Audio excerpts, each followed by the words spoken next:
She told me to go home if I didn't trust her. So I grabbed a pen, walked out, and texted her a link to Prenup 101. She laughed then, but weeks later. She was the one begging me to come back. My name is Mark. We built small things together, playlists, routines that fit. I thought I knew the room. I was wrong that night. She repeated it, quieter but harder. I don't trust you. Her jaw moved before the words. I felt the floor tilt. This wasn't a passing fight. It was a new map. I kept my voice even. Why? What did I do? Her hand hit the table. Heads turned. You went through my stuff. Again, she said. The waiter near the next table cleared his throat. Cutlery sounded like a metronome, counting a sentence I couldn't stop. She stared at her wine, turning the glass until the red halo caught the light. She wouldn't meet my eyes. I looked once 2 weeks ago, I said. I found receipts and messages. You were distant, and I asked because I was worried. She scoffed. So you spy now? That's your move. Her mouth tightened. Go home, she told me. If you don't trust me, leave. My hands were on the table. I could smell tomato and garlic and the ordinary things that suddenly felt like background noise.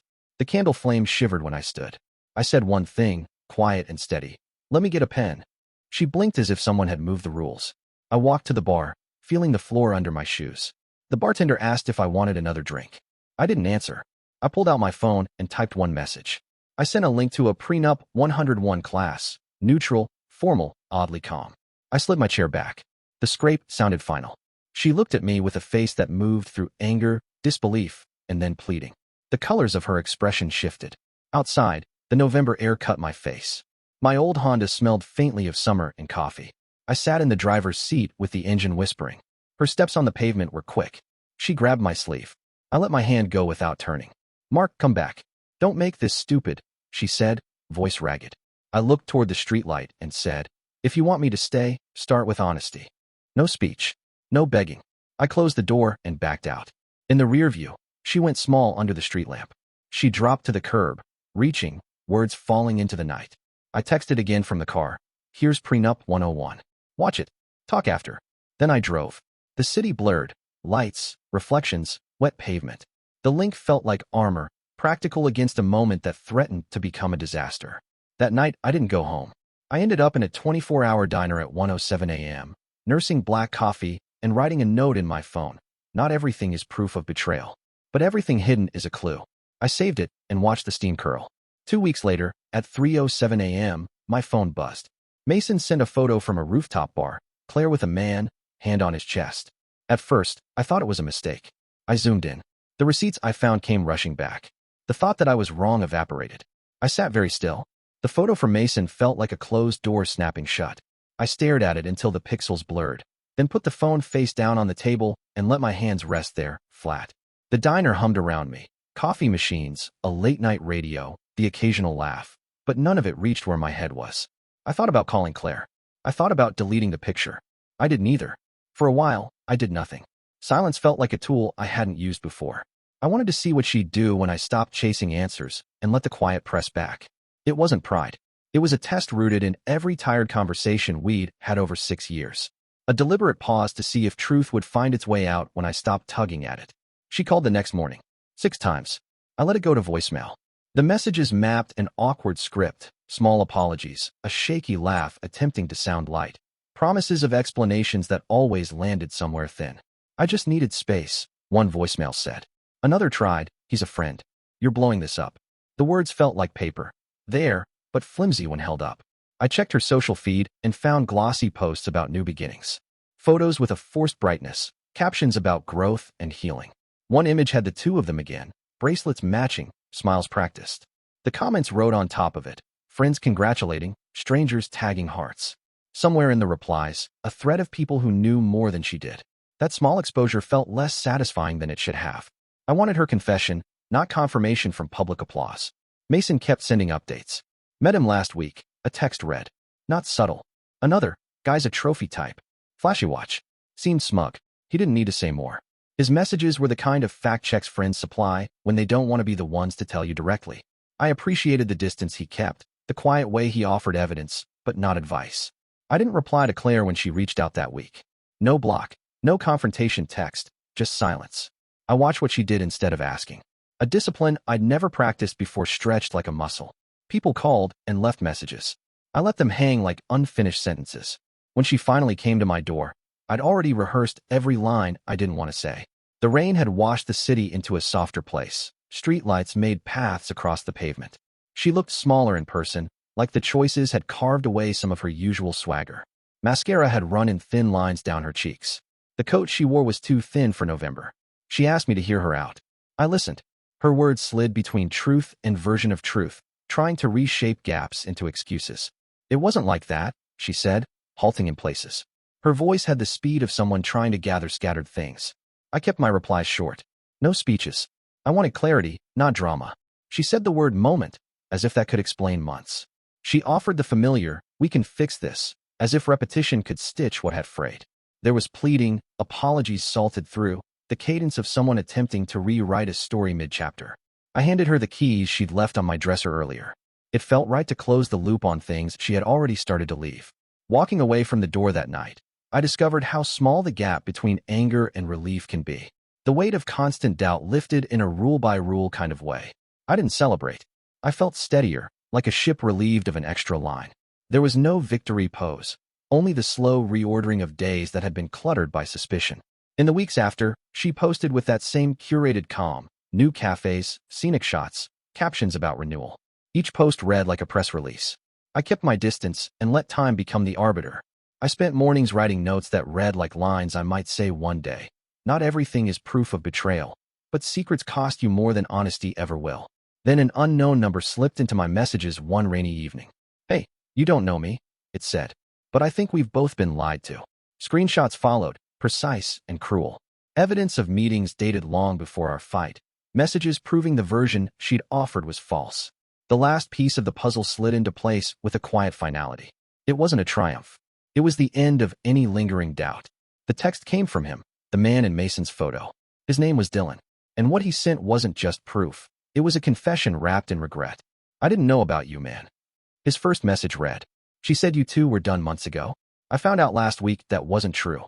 Attached were screenshots, conversations between them that overlapped perfectly with the nights she'd worked late. Plans for weekends she said she spent at her sister's. The worst part wasn't the betrayal. It was how ordinary it looked. Messages full of everyday tenderness, the same phrases she used with me. Drive safe. Miss you already. I'll call when I'm home. The recycling of intimacy hit harder than any photo could. I read everything once, twice, then put the phone down. No yelling, just silence, the same weapon I'd used before. This time, though, I knew what to do with it. 2 days later, I met Dylan in person at a cafe halfway across town. He looked tired, the kind of tired that comes from realizing you were someone's placeholder. We talked quietly over burnt coffee. Neither of us blamed the other. We compared timelines, filled the gaps, and in doing so, built the full picture she tried to keep split in half.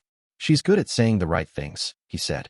Yeah, I replied, until she has to mean them. When I got home, I pulled open the drawer where I'd kept all the leftover reminders. The movie tickets, our vacation photo, her handwritten notes. I stacked them neatly, tied them with the same ribbon she once used to wrap my birthday gift. Then I placed the stack on the kitchen table beside a note that read, for the next person you convince you're honest, start with these. They're all the promises you broke here. I didn't mail it. I didn't have to. Sometimes closure isn't about sending a message, it's about knowing you could. Weeks passed quietly. My apartment began to feel like mine again. I repainted the walls, bought new dishes, threw out the wine glasses we never used. Silence stopped being heavy. It became peaceful. Then, one night, at 12:14 a.m., her name lit up my phone again. I almost ignored it, almost. But curiosity won. Her text was long, rambling. She'd found out Dylan had started seeing someone new. She said she finally understood what I felt. And then the line that made me set the phone down and laugh, just once. Maybe we were just bad at timing. No apology, just the same deflection wrapped in sorrow. I didn't reply. Instead, I sent her the same link I'd sent that night at Marconi's. Prenup 101. And underneath it, one line. Some lessons are worth repeating. Then I blocked her. The quiet afterwards wasn't lonely, it was clean. A few months later, I saw her by accident. Grocery store parking lot. She spotted me first, froze for a second, then smiled. Small, nervous. I nodded, polite but distant. She looked like she wanted to speak, maybe to rewrite the past again. But then she saw my calm, unreadable face, and stopped. Sometimes karma doesn't need grand fireworks. You've moved on. And they can't. 6 months later, I barely recognized the person I'd been that night at Marconi's. Life had reorganized itself, slowly, quietly, the way the tide erases footprints. I wasn't chasing explanations anymore. I'd stopped replaying her voice in my head, stopped checking who she might be with. Closure hadn't come with some grand apology. It came in smaller ways, like waking up one morning and realizing her name didn't sting anymore. Like finding peace in simple routines, morning coffee, weekend runs, late-night journaling. But karma has a way of folding back, quietly, neatly, and without an audience. It was a Sunday. Mason texted me a screenshot, Claire's post on social media. The caption read, "Healing isn't linear. No filters this time. No sparkly self-help quotes. Just a tired face under flat light." The comments were kind, but you could tell the shine had worn off. Rumors followed quietly behind her. Dylan had walked out. She'd been caught lying again. Different story, same pattern. I didn't feel revenge. I felt done. Sometimes karma isn't about watching someone fall. It's about realizing you no longer care when they do. A week later, I got an email. Subject, sorry. The first line read, "I know I don't deserve a response, but I owe you this." She went on about regret, therapy, and how she now understood trust is currency. It sounded practiced, but maybe it was genuine this time. Either way, it wasn't my problem anymore.